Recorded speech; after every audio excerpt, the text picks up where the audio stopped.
Hello guys, Python series के एक और वीडियो में आप सभी का स्वागत है। तो अब तक हमने देखा है कि पाइथन की सीरीज़ में कि कैसे आप पाइथन में कोई लाइन को आप किस तरह से प्रिंट करेंगे, किस तरह से आप कमेंट यूज करेंगे उस बारे में। तो अगर आपने उस वाली वीडियो को नहीं देखा है तो मैं आई बटन पे आपको लिंक मिल जाएगा, आप जाके वो वाली वीडियो देख सकते हैं। तो आज हम दोस्तों बात करेंगे कि जो पाइथन है उसमें जो वेरिएबल है क्या है और साथ ही इंडेंटेशन क्या है और उसकी जो इस्तेमाल है क्यों होता है। तो चलिए दोस्तों वीडियो शुरू करते हैं।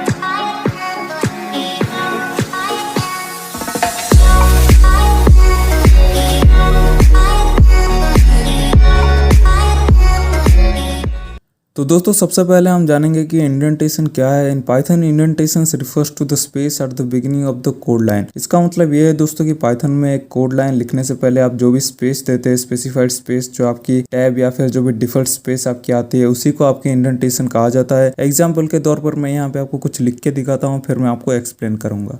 तो दोस्तों आप सभी लोग देख सकते हैं कि मैंने यहाँ पे एक छोटा सा एग्जांपल लिख लिया है और यहाँ पे जो इफ मैंने लिखा है ये एक स्टेटमेंट है, इसके बारे में हम बाद में बात करेंगे। तो इसके जरिए मैंने एक सिंपल जो है एग्जांपल लिख लिया है और इसमें मैंने जब इसको लिखा तो दोस्तों आप सभी लोग देख सकते हैं कि मैंने यहाँ पे एक एग्जाम्पल लिखा है कि इफ 0 इज स्मॉलर देन 10। इसका मतलब अगर 0 जो है 10 से स्मॉल है तो उस प्रिंट जो प्रोग्रामिंग है वो हमें क्या प्रिंट करवा के दिखाएगा, यानी कि जो पाइथन है वो हमें आउटपुट क्या देगा। तो फिर मैंने उसके अंदर ये भी लिख दिया है कि अगर 0 वाकई में 10 से स्मॉल है तो आपको प्रिंट करवाना है 0 इज स्मॉलर देन 10, या फिर उसके बाद आप प्रिंट करेंगे थैंक्स फॉर कोडिंग।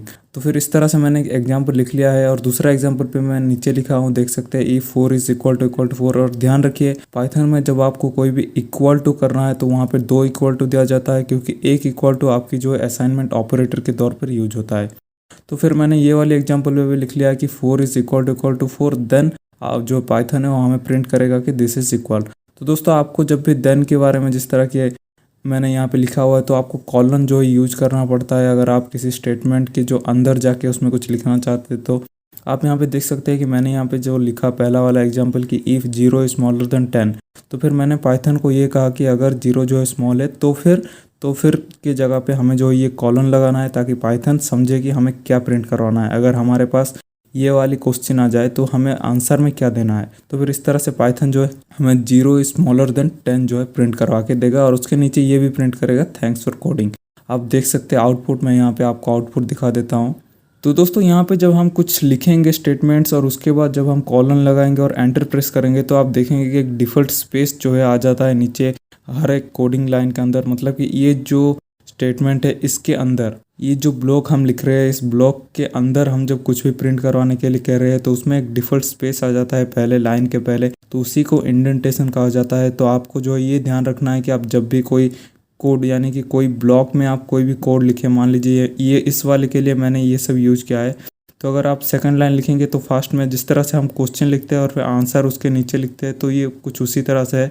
आपको जो है यहाँ पे कॉलन लगा के उसके अंदर आपको ये लिखना है कि वो हमें क्या आउटपुट देगा या फिर हम क्या चाहते हैं उससे आउटपुट। तो दोस्तों यही जो पहले जो आपकी डिफ़ॉल्ट स्पेस आता है इसी को हम इंडेंटेशन कहते हैं।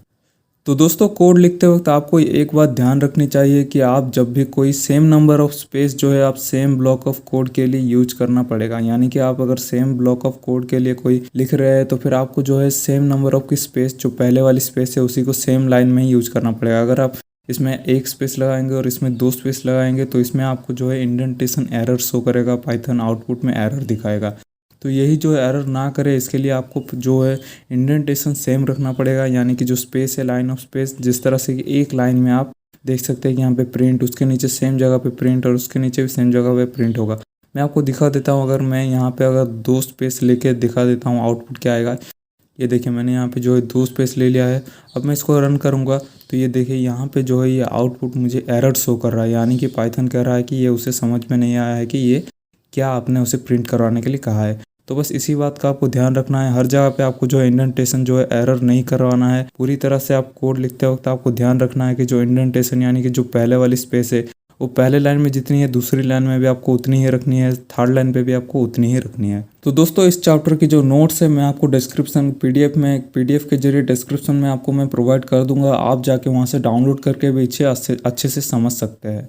तो दोस्तों आप बात करते हैं कि वेरिएबल क्या है और इसका यूज क्या है। तो बेसिकली दोस्तों वेरिएबल जो एक कंटेनर है जो कि डाटा वैल्यू को स्टोर करता है, और एक वेरिएबल हम उस वक्त क्रिएट करते हैं या फिर क्रिएट किया जाता है जबकि हमें कोई वैल्यू असाइन करनी होती है। लाइक एग्जांपल मैं यहाँ पे x ले लेता हूँ इज इक्वल टू 5 और y मैं नीचे ले लेता हूँ हेलो एटसेट्रा। तो दोस्तों आप देख सकते हैं कि मैंने यहाँ पे दो एग्जांपल ले लिया है, एक x का और एक y का। तो इसमें दोस्तों जो पहले है जो आप देख रहे हैं कि जो x वाला एग्जांपल है उसमें जो x है उसको हम वेरिएबल नेम कहते हैं, जो कि वेरिएबल का नाम आप कुछ भी रख सकते हैं। और उसके अंदर जो हम 5 लिखे हुए हैं ये जो है वेरिएबल की जो वैल्यू होता है। और आप कोई भी वेरिएबल का नाम आप कुछ भी रख सकते हैं आपको जो पसंद है, और उसकी वैल्यू आपकी वैल्यू जो भी आप चाहें प्रिंट करवाना चाहते हो वैल्यू रख सकते हैं। बस उसको जो है वैल्यू देने के लिए आपको एक इक्वल टू साइन के द्वारा फॉलो करवाना पड़ेगा, जिसको कि हम असाइनमेंट ऑपरेटर कहते हैं, जिस तरह के आप एग्जाम्पल में देख सकते हैं। और जब आप एक वेरिएबल नेम लिखेंगे और इक्वल टू साइन लगा के उसके अंदर वैल्यू लिखेंगे, जिस तरह कि मैंने यहाँ पे लिखा हुआ है x इज इक्वल टू 5, इसका मतलब ये है दोस्तों कि x की जो वैल्यू है वो 5 है। तो जब हम इसे प्रिंट करेंगे तो ये हमें जो है आउटपुट क्या देगा ये भी मैं आपको दिखा देता हूँ। तो मैं चलिए मैं एक और आपको वेरिएबल के नेम पे बना के दिखा देता हूँ एग्जाम्पल। यहाँ पे मैंने एक और जॉली नाम का वेरिएबल मैं बना लेता हूँ। तो दोस्तों आप यहाँ पे देख सकते हैं कि मैंने एक और जॉली नाम का वेरिएबल नेम बना लिया है। वेरिएबल नेम कुछ भी हो सकता है लेकिन उसके लिए कुछ रूल्स है, इस रूल्स के बारे में मैं आपको बताऊंगा आगे। तो इसमें मैं देख सकते हैं कि मैंने यहाँ पे जॉली नाम का वेरिएबल लिखा हुआ है और फिर मैंने इक्वल टू देके उसके अंदर जो वैल्यू है ब्रदर ऑफ मॉली मैंने ये वाला जो है डाल दिया है। तो आप देख सकते हैं कि जब मैं इसे प्रिंट करवाने जाऊँगा तो प्रिंट करने के लिए आप उसी तरह से प्रिंट फंक्शन का यूज कर सकते हैं जैसे हमने प्रीवियस वीडियो में किया हुआ था। तो ठीक उसी तरह आप प्रिंट का इस्तेमाल करें और इसमें प्रिंट लिख के आपको जो है जो वेरिएबल का नाम है वो आपको ब्रैकेट के अंदर लिख देना है विदाउट कोई कोट, डबल कोट आपको यूज नहीं करना है, सिर्फ डायरेक्ट लिख देना है नाम। और ये देखिए मैंने यहाँ पे प्रिंट जॉली लिख लिया है। आप जब इसे आप रन करेंगे तो ये देखिए इसकी जो आउटपुट है दोस्तों ये हमें ब्रदर ऑफ मॉली शो करेगा। यानी कि हमने पाइथन से ये कहा कि ये जो जॉली है हमने पहले उसको असाइन कर दिया कि उसकी जो वैल्यू है ये है। तो हम जब जॉली को प्रिंट करने के लिए कहेंगे तो वो हमें जो है उसकी वैल्यू ही प्रिंट करवा के देगा। आई होप यू समझ सकते हैं दोस्तों आप लोग। तो दोस्तों यहाँ पे कुछ बातें हैं जिसका कि आपको ध्यान रखना पड़ेगा। जैसे कि आप जो है वेरिएबल में जब भी कोई नंबर आप असाइन करते हैं तो उसमें आपको जो है डबल कोट नहीं लगाना है। नंबर के लिए आप कोई भी डबल कोट इस्तेमाल मत करें, डायरेक्ट आप नंबर लिख सकते हैं। दूसरी बात यह है कि आप जिस तरह आप अगर कोई स्ट्रिंग वैल्यू या फिर कुछ असाइन करते हैं, जिस तरह मैंने यहाँ पे ब्रदर ऑफ मॉली लिखा है, उस तरह आप कुछ अगर सेंटेंस वगैरह लिखते हैं तो उसे आपको कोट के अंदर रखना पड़ेगा। और तीसरी बात यह है दोस्तों, जब भी आप प्रिंट कराएंगे किसी वेरिएबल के नेम को तो उस नेम में आपको जो है डबल कोट इस्तेमाल नहीं करना है। जिस तरह कि आप देख सकते हैं मैंने यहाँ पे प्रिंट जॉली लिखा है लेकिन डबल कोट का इस्तेमाल नहीं किया है। ठीक उसी तरह इन तीनों बातों का आपको जो है बहुत ध्यान रखना पड़ेगा। तो दोस्तों आज के लिए वीडियो में बस इतना ही। इसके बाद हम नेक्स्ट वीडियो में देखेंगे। आई होप कि आपको वीडियो अच्छा लग रहा होगा। अच्छा लग रहा होगा तो लाइक और शेयर जरूर करिए दोस्तों। मिलते हैं तो फिर दूसरी वीडियोज में।